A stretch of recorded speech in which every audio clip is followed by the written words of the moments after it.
Двери закрываются.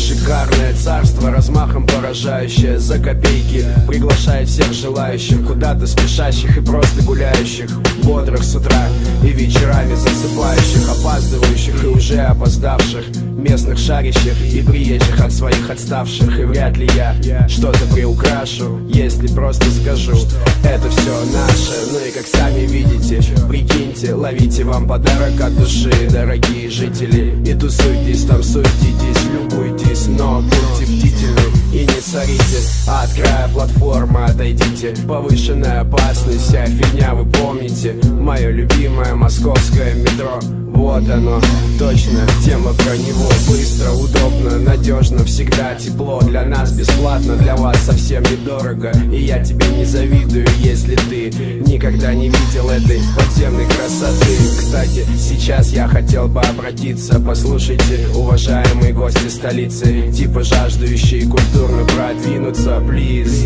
просто спуститесь вниз, сюрприз, вам это не снится. Постарайтесь что-то впитать и чем-то тут проникнуться. И прежде чем бежать на выставки и в музей, прогуляйтесь по нашему подземелью. Нет, я прошу прощения, гости, но эта тема посвящена, к сожалению, тем, кто с рождения в этой плоскости, главным лицам этого андеграунд представления. То есть нам, то есть муравьям, да и то не всем, а только тем, кто рано утром, днем или по ночам ориентируется тут легко, без помощи всяких схем.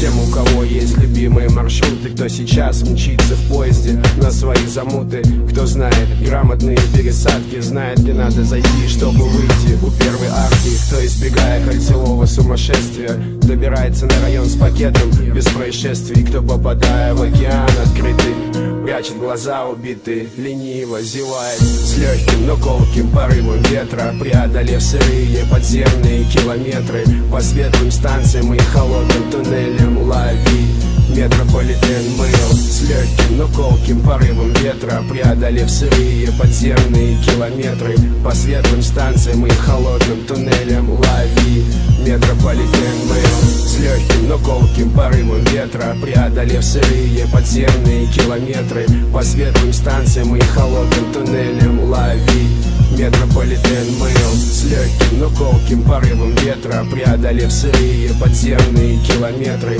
по светлым станциям и холодным туннелям.